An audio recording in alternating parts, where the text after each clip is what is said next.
Namaskaram. I take immense pleasure in inviting you to the fifth episode of Nirvikalpa Talks, where we dive deep into the journey of a classical dancer and discuss about the various nuances of the classical art form. Here in this episode, we have with us Srimati Sandra Pisharody, who is an ardent practitioner of Mohiniyattam and has graced various stages with her beautiful art form.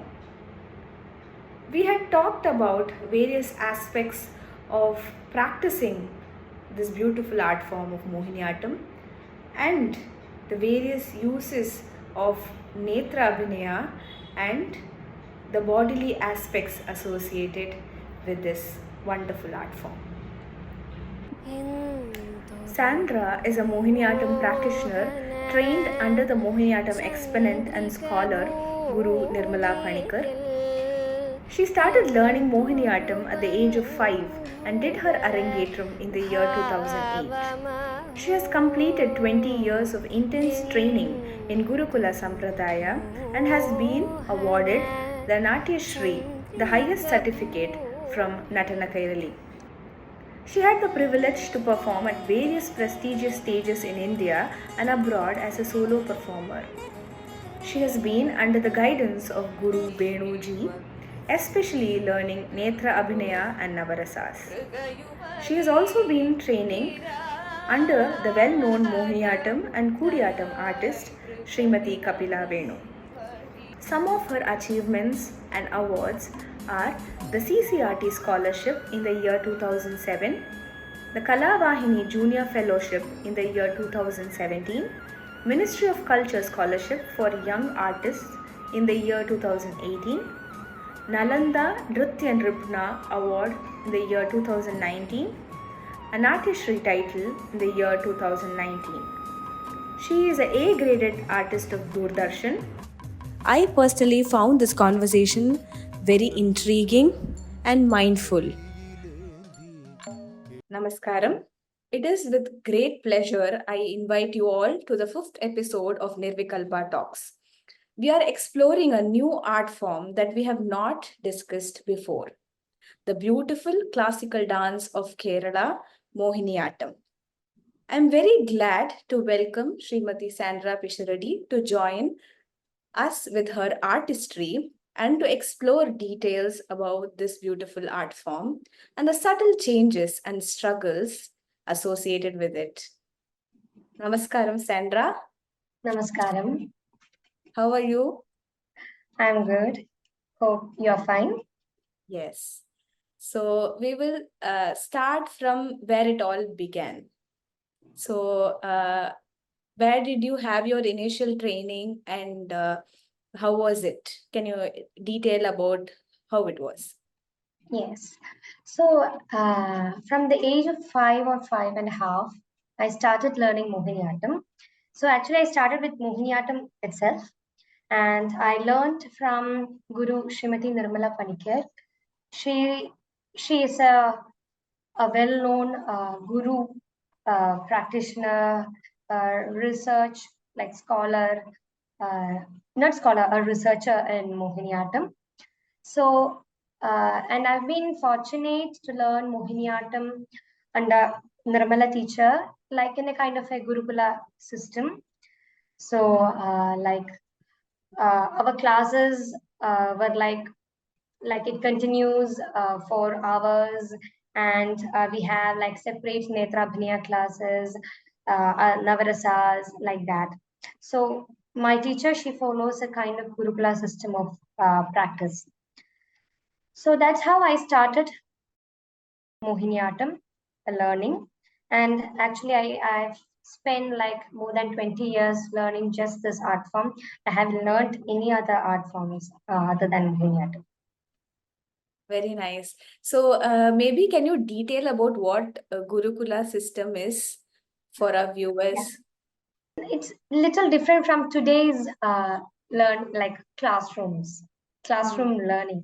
So we had a different experience actually. Like a teacher, she takes only a few number of students, and she want all the students very like focus to focus in this art form. And like our class would start from the morning and it goes on till afternoon and sometimes evening classes, and we stays there with teacher, not all the time but whenever she need, maybe in the time of a new production or so.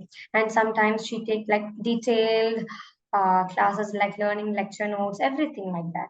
And early morning teacher makes us to do the netra abhinaya, that kanna sadhakam we call it, like just exclusively for that, for the eye practice, like early morning 4 o'clock and all. Sometimes like maybe for 5 days together like that. So that's how she teaches. And very like strict way of teaching, and she makes the students like to do everything by themselves, like the makeup she teaches there, that you have to do everything by your own. And she makes us to learn yoga, then music, whatever that we need for dance.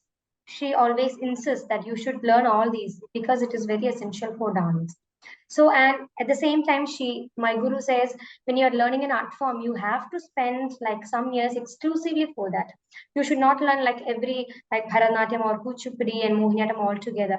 Because nowadays we are seeing that trend in today's, like in today, the students do like that.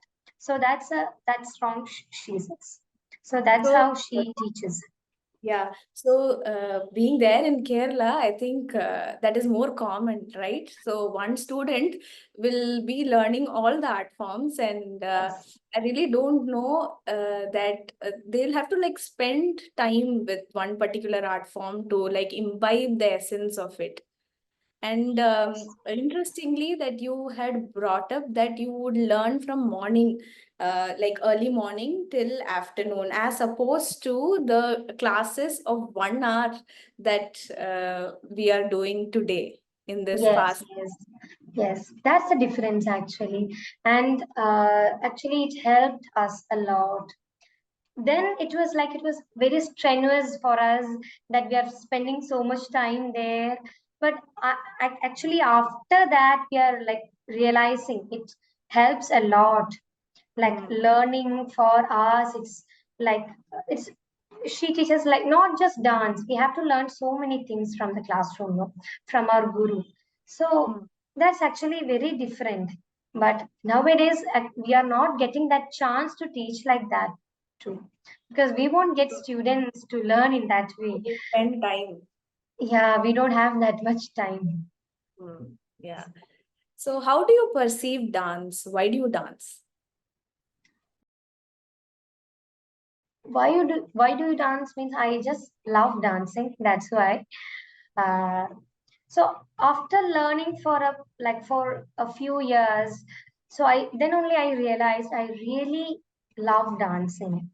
Because nowadays from the school itself everybody like they learn dance for the competitions and for to dance in for different occasions. But after learning for a few years, and it's actually maybe because of the training of my guru, that I came like I feel that I want to pursue dancing and I want to take dance as my profession. So my guru brought me to this actually. That's the truth. It is very sad to note that in today's life and scenario, many do not credit their guru enough to what Yeah, they are yes, yes. nowadays. And it is very important that we stay with one guru and imbibe whatever they have to teach us. So, Hmm. uh, what are the important aspects that you learned from your teacher? Any particular episodes that you want to share? Any interesting things that you share with your teacher and whatever you have learned? Yes, many things that I've learned my guru, especially how you should approach dance, and like how you actually when you are going to teach, or how a teacher dance teacher should be and how a practitioner should be. So the classes were like teacher goes on elaborating on a particular thing and how she do research in that particular area. That's actually very interesting. Teacher, I've always seen my teacher like writing and reading about what she is doing. When she is doing a particular choreography or so, she goes on digging and she like learns different aspects of it, and sometimes she makes the students part of it. When she was choreographing Geeta Govindam, and it's like a 1 hour 45 minutes production, she got an ancient manuscript, and we were working together. Like teacher makes us to sit down and read that book and to like create new gestures. It's not that we always use the existing gestures, but whenever needed, like you can create new gestures for that and experimenting on it. That's actually very needed. So it's not that we are learning it, but how to approach a choreography, how you can think in different ways, bring your own ideas. That's very interesting. And we always say like yato hasta tado drishti, that shloka, no? So she is very particular that you should exactly follow it. Like whenever we are doing gestures, like bring your eyes particularly to that like according to the gesture, and you should be very precise, and how effectively you can make use of the eyes, all that things. And as learning the rasas, she just takes a rasa one day and goes on like telling about it and makes us really feel that and that rasa and to emote. So it's actually a very detailed way of teaching. That's actually like it makes us very interesting. Yeah. To know more about the aspects and the Yes. rasa in Yes. particular. So Yes. I'm sure like this background work that you have put in Yes. all of the pieces, does it like help you on stage? So on stage, it is not just being an artist. On stage, it is not just the practice that comes out. There Hmm. are some aspects of manodharma that comes Yes. out because of the way the musicians sing on that particular day. Yes. So Yes. has all these helped you on stage? Definitely. Yes. Like one choreography when you perform in like different venues, it's all different. Like we have different experiences, the same choreography. So whenever you are doing the same piece, uh, one stage after the other, we will try to put something new, Hmm. especially when we have musicians. Today, we don't have the musicians every time because we are using a lot recorded music. In that, that's the problem of recorded music because we don't have that freedom to go on like doing or improvising. We have that time limit. But when we have musicians, sometimes we really gets into that, and like learning process, and the sometimes the way they sing, we feel like maybe we can do one more, like we can do something else. So that's there. And all that our study, like the background work we have done and the rehearsals helps a lot to improvise on the stage. So coming to that, if you like portray a character through Mohiniyattam, Hmm. how do you practice for it? So, for example, if you want to portray Rama or Ravana, how is Hmm. your preparation for that? Hmm. So, if it is a production based on a particular character, we need like more. If this production is fully based on a particular character, like definitely we go.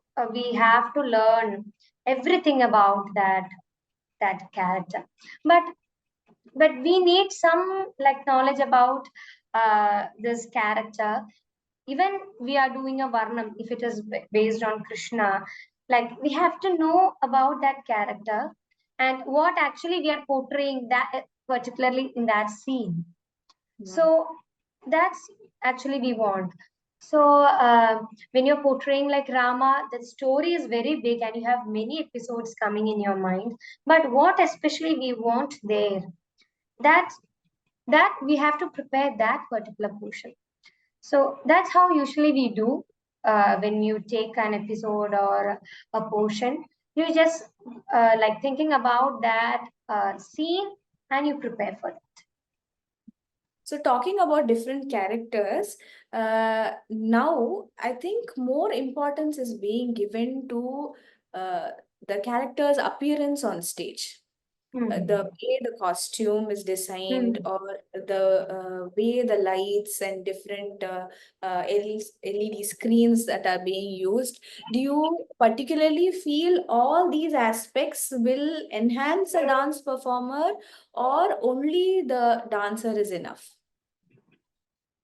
I think not necessarily all the time, but whenever we need like some sort of changes in the costume, that's okay. But I think not more than that. Like we have to show the characters through the dance, that how we portray the character. But nowadays you can see like change in the colors or wearing a shawl or make use of some props, but sometimes it enhances definitely. But after all, like the character portrayal is the very important thing, the our body language, and through our abhinaya it should be portrayed more than anything else, not just the aharya, all other things that it comes Doesn't secondary. matter. Yes, No, it yes, doesn't matter. And yes. actually for the best example for that is like you look Kudiyattam or even Mohiniyattam. Pakarnatam is a technique that we very commonly use. That Pakarnatam means like changing the characters. We don't have any like nothing, but from a man to woman, from Rama to Ravana, and it's not that suddenly you changes one from the other, but you take time, and that characterization it is very important.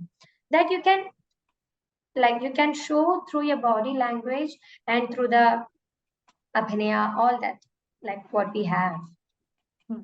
So, but So, but even then, I feel like some sort of changes that we bring, that's also okay. We need yes. at some point. Hmm. So, talking about particularly Mohiniyattam, I have not seen anybody don a different dress or a different character and all. Is it like common, or is it not allowed to wear new costumes and to change the hairstyle or Other something? than the pre-men, you Yes, mean that? yes. Uh, when you say Mohiniyattam, that first that comes to your mind is like white and gold border or the cream and gold border, because that is very much part of Kerala culture. The like mundu and nerida we call that, every woman uses that attire, no? So that's why the Mohiniyattam uses that kind of costume. But nowadays, like we have wearing like color borders and color blouses and all, but full color change, that I think that's not needed even then for the characters, because that it would change the how it appear, that the Mohiniyattam how it that the common man see. So that's Hmm. not needed. But for the purpose of um, if if for the productions and all, it's welcome that you bring some changes. That's okay. But normally we keep the same. We follow the same. Okay. From the time that you have started learning and started performing till now, do you Mm. see any drastic changes in the way dance is being approached and seen by the common people, or by the dancers themselves? Is there any change or in the way people approach anything of that sort? Yes, there is a drastic change, because Mohiniyattam, it had like, when you see the history of Mohiniyattam, there were different periods like the revival and the decline, again rejuvenating the dance form. It's there in the history of Mohiniyattam. So when Kalamandalam started, then only this Mohiniyattam got actually the strength to a particular repertoire, a correct repertoire we got, and we got a structure. But even before that, Mohiniyattam were performed by many dancers, but during a time like it was the Mohiniyattam was very stagnant. Nobody were there to perform. So from that stage, it is Kalamandalam that brought a new life to Mohiniyattam. So then onwards, like when you see the history of Mohiniyattam, drastic changes happened. So first it was like we had a repertoire from like Cholkatta to Tilana or Cholkatta to Saptam. According to the styles, there are some changes according to the Banis. But from there, when you see today's Mohiniyattam, the concepts, the approach, ideas, everything have changed a lot. Because in the beginning, we had a like one or two or three varnams we had of Swati Tirunal, and we have some Swati Tirunal Padams, Cholkata, and some fixed choreographies were there. But from there, the practitioners and the gurus, uh, like uh, to name like Kalamandalam Kalyani Kutyamachi teacher, Satyabhama teacher, and my Guru Nirmala Panikar, Bharati Shivaji, Kanakrile ma'am, like many teachers, their hard work, it brought a new life to Mohiniyattam. So nowadays, like, the ideas, the concepts are changing, and actually, it is inevitable for the for this art form because every time we can't do the same again and again. Even the audience is asking us for new things in Mohiniyattam or in this art form. So recently, many works got much popularity and been appreciated by the global audience.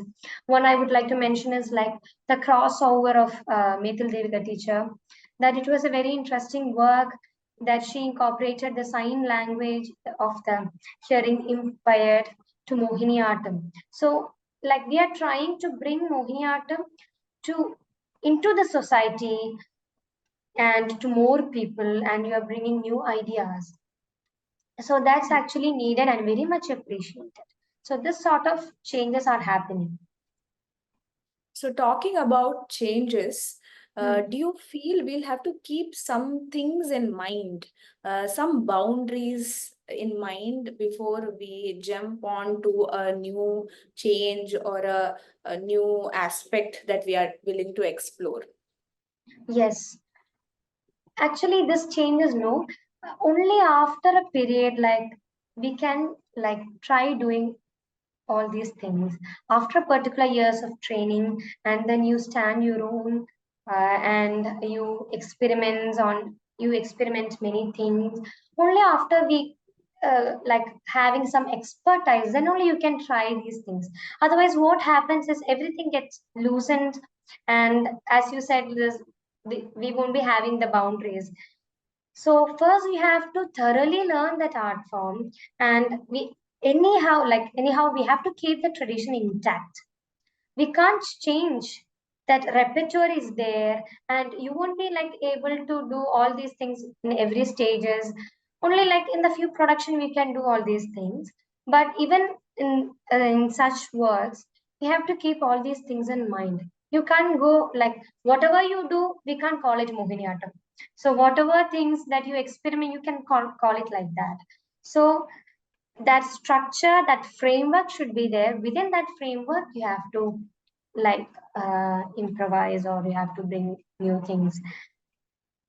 Then only we can say it's Mohiniyattam. Do you think the style Mohiniyattam resonates with the younger generation of dancers?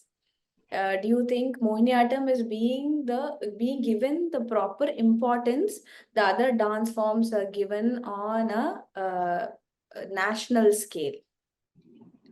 I think not yet completely, because in Kerala, yes, of course, like Mohiniyattam is very well known and many students are learning. Uh, Within India also, to an extent, it is okay, but abroad, it's not. This is not the scene because many of the even the dancers, or they won't know. about Mohiniyattam. One is because of the lack of practitioners. Like nowadays, we have many well-known established artists, but more promotion is needed. When you compare it with Bharatanatyam or Odissi or Kathak, Mohiniyattam is not having that uh, popularity, or we are still trying to reach to different places, and more students are needed. One thing is that like Mohiniyattam, like they say it's very like slow, and like when you compare it with Bharatanatyam or other art forms, but like even for the audience, the Mohiniyattam, it has a particular audience, those who really love to see Mohiniyattam. So that you have to like build that to more promotion is needed. Yeah, I particularly feel that the audience have to be educated to Yes. appreciate Mohiniyattam, or even in Bharatanatyam, the Abhinaya centric pieces like a Oh, Padam or a okay. Javali. So I think the audience have to be like a little more like educated on these aspects so that they understand what Yes. it is, and like Yes. to truly soak into the Rasanubhava aspect of dancing. Yes. Yes. Yeah. The So same what? with like Kathakali and Kudyatam also. Only Hmm. those who really know about it, they can really enjoy. The same with Mohiniyattam also. Like we have like elaborate abhinayas. So only when the audience they really like they are very focused, and then only they can really come into that. Then to enjoy or appreciate it. Do you That's feel needed. do you feel that there is a disconnect with the audience because they do not know the particular story that we are trying to depict, or is it because of the fact that we are not able to connect with the audiences? I think nowadays, when before we perform, uh, we always speak about what we are doing, and we will say this stories. Some of them will be very familiar to them, but even then, sometimes we show the gestures to easily connect to them. So that's there, and I think it helps a lot for the audience to understand. But I think there is not that distance between the dancer and the audience, and it's easy to connect with them. So when we are really immersed in what we are doing, definitely it will be reflected in the audience. I strongly believe that. So, do you think social media is playing a huge role in transforming the way art is being perceived and seen? Hmm. Yes, the social media nowadays it has positive and negative effects. Like nowadays, we are too much into social media. Sometimes I feel that's not actually very necessary, but even like when an organizer is inviting for a program, they might look for who is like very popular and who is very active in social media, and they will be searching for the familiar faces very frequently seen in social media.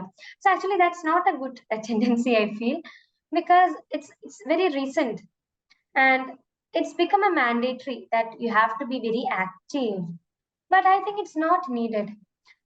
More the time we give for ourselves or for other things that you practice your own, you have to be very like thinking, okay, I have to take a video, upload and post. You have to make the postures, you have to upload, and you have to get likes. All these things, it matters a lot, and it gets like for me, sometimes it's very boring and it's not needed.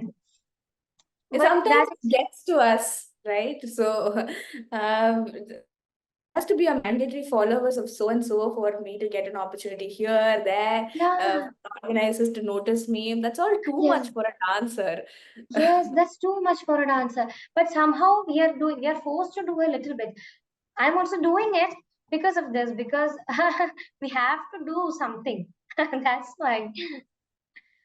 Only recently this trend started, and unfortunately, like the curators of the program, or they are looking for it for all these things. Yeah.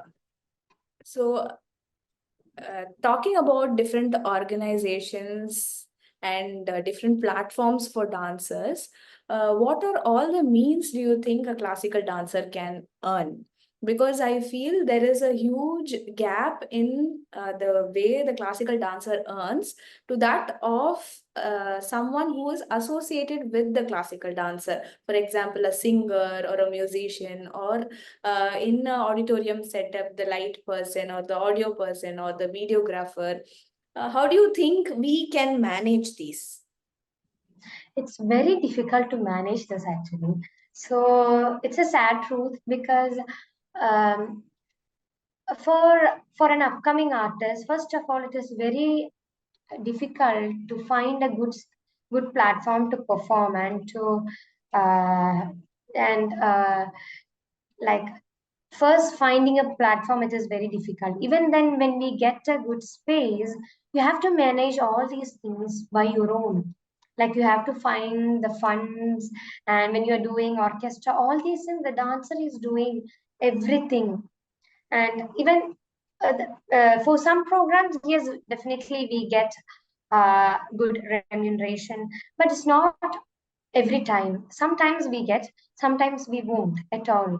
So even then, the dancer anyway, like she spends from her on, or any the dancer would do by himself for getting good platform.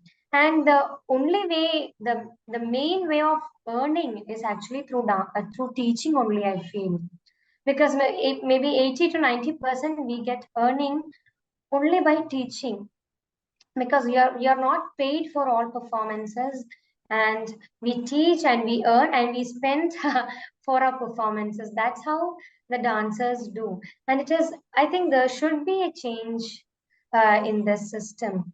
And so because of this, like many young talents, they are not able to showcase their talent, not getting good stages. Even they are not able to like manage the orchestra. As you said, the dancer won't get anything after performance. Like what we get, we have to split it with everyone, and the dancer leaves with nothing.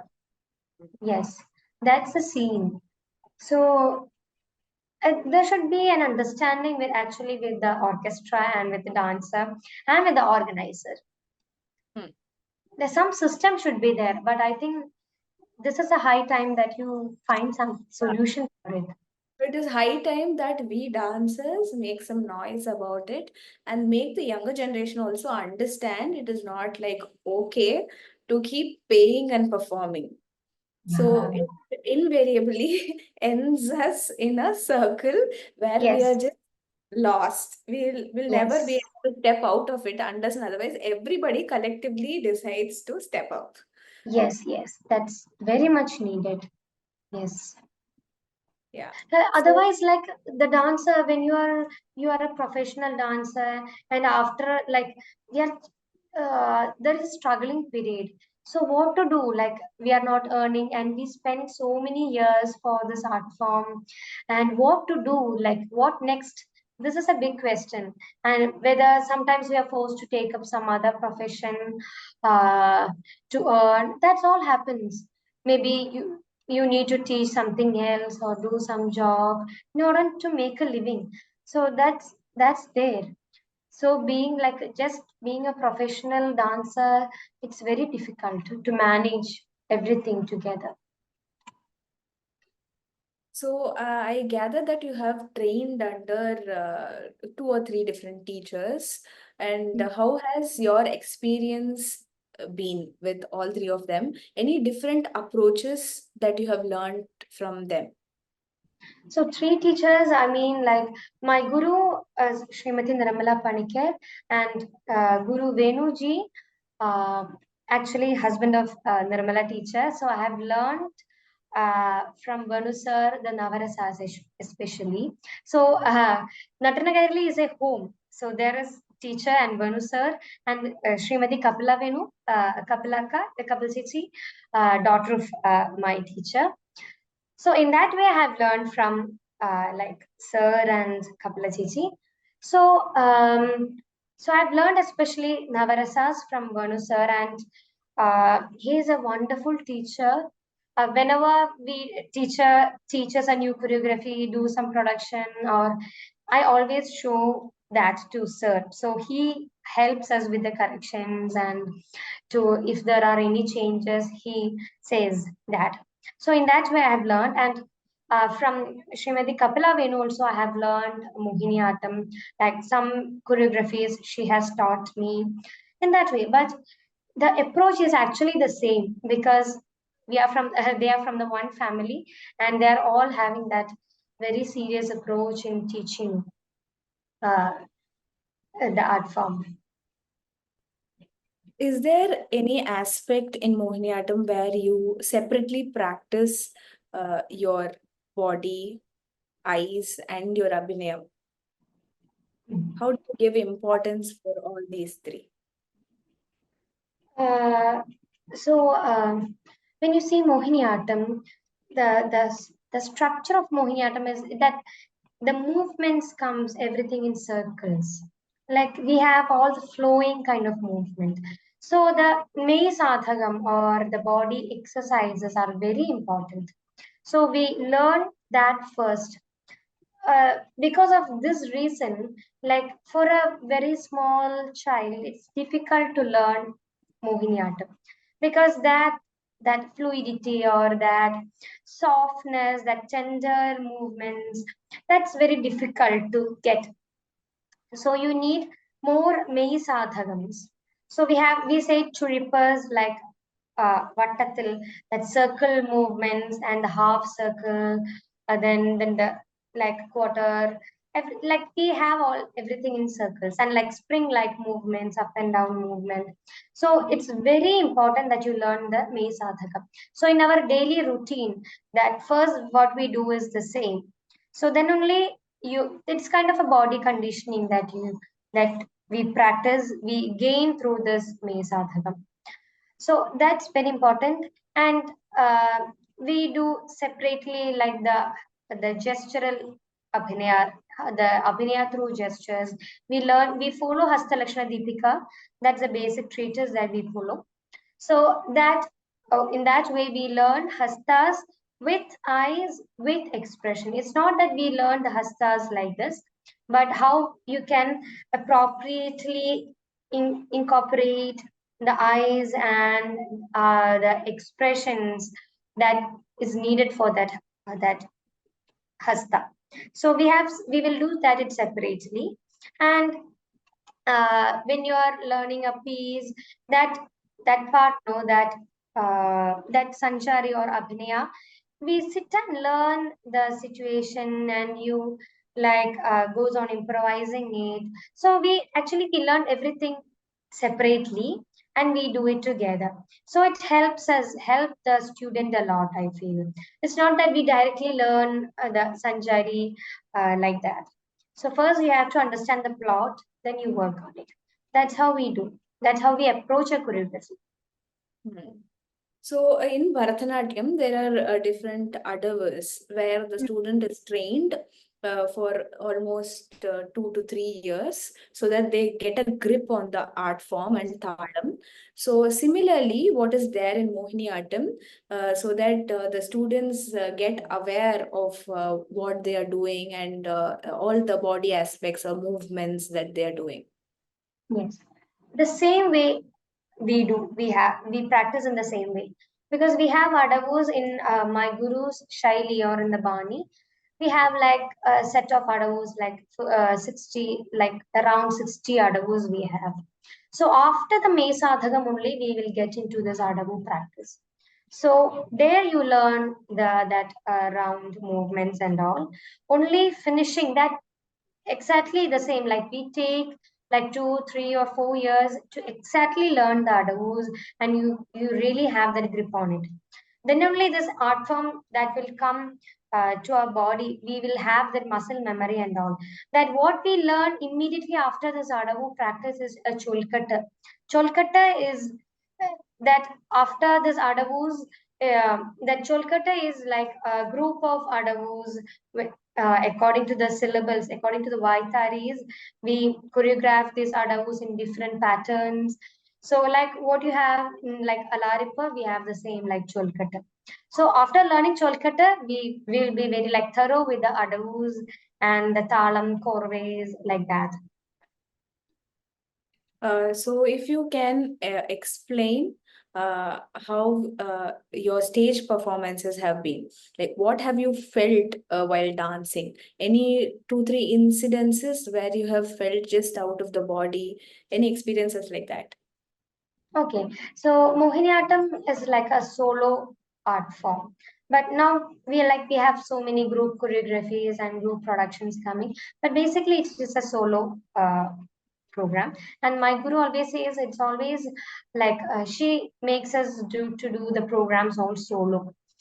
Uh, so like luckily I have got like very good stages, like beautiful. I've been part of beautiful festivals with the help of my guru from my institution.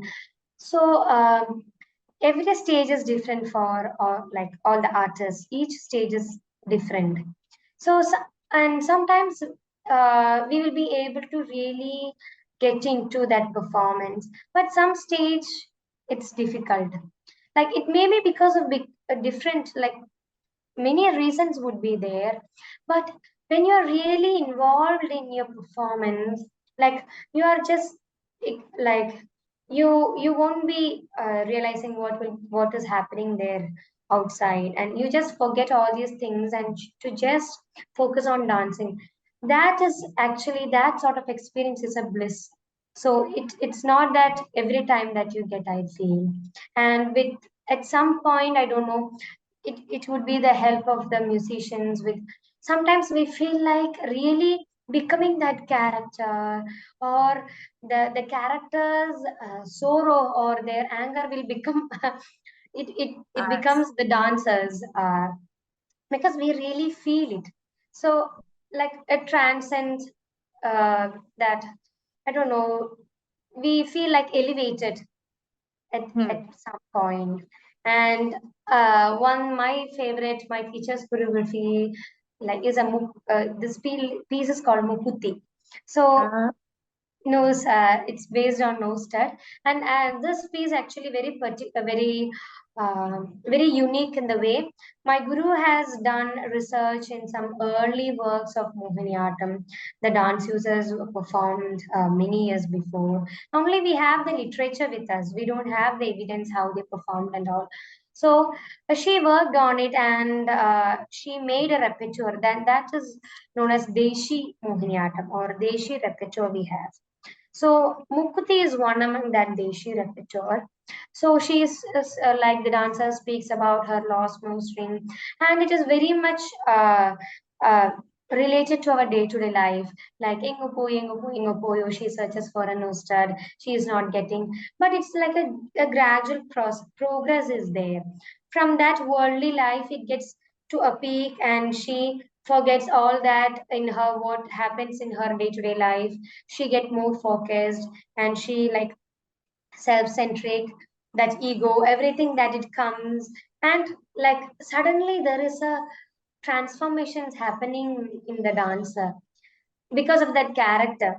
So she is a very common, like a very ordinary person, but towards the end, kind of like she is looking herself inside what is happening. So there, like uh, you are enlightened, and finally it's actually she realizes who she is, herself, like that. So performing that particular pieces, I've got like very good experiences, and that's my one of my favorite piece. Um, so I have performed a lot to this dance piece. So similarly, in many such, in some choreographies, I feel like really that feeling inside, you have that feeling inside, and so you are not aware about anything else. So finally, after such kind of experience, you feel satisfied after performance. It's not that what the people come and talks to you after the program in the backstage. It's not that. What you feel inside after doing a program performance. Yeah. So dance for you is bhakti, the means where you find yourself, or is it for the society? Not always bhakti or not always for the society. It somewhat comes in between, I think. Bhakti is just an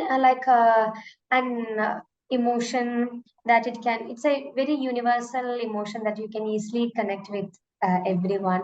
But when you look our all our art forms, bhakti is a very main emotion that always comes in our choreographies or in the compositions we have.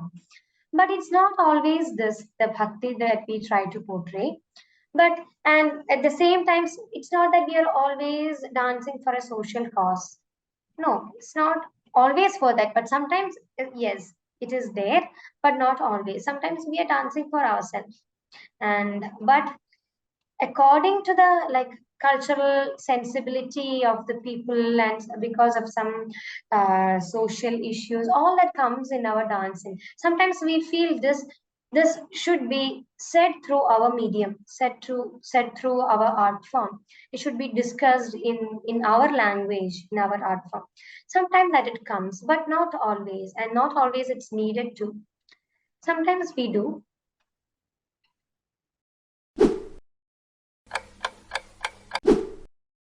So we go on to the next round, a rapid fire round.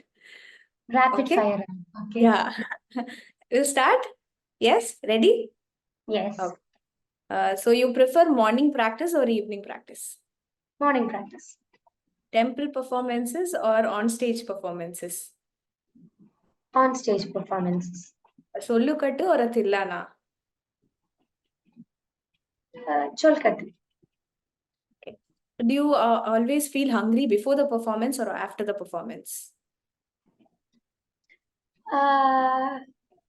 After the performance. Which is harder, doing your hair for your dance performance or the dance itself? Nothing is that difficult. Most unusual compliment that you have received after your performance? Unusual compliment. Ah. I don't speaking about or commenting about your costume, makeup, all these things. So when people tell that you looked good and they miss out on the whole aspect that you have performed about so much. Actually, we will be very sad hearing such things. Oh, you look very good on stage. True. Thank you so much. I think we had a wonderful time talking about various aspects of dance and especially about Mohiniyattam. So I learned a few things, and I hope our viewers also would resonate with whatever we have spoken today. Thank you so much, Sandra, for joining with us today. Okay, it was like a wonderful experience for me to talk about these things and the rapid fire. Everything was very interesting for me. So thank you, Nirvikalpa, for inviting me for this series and happy talking to you. Thank you so Thank much. you.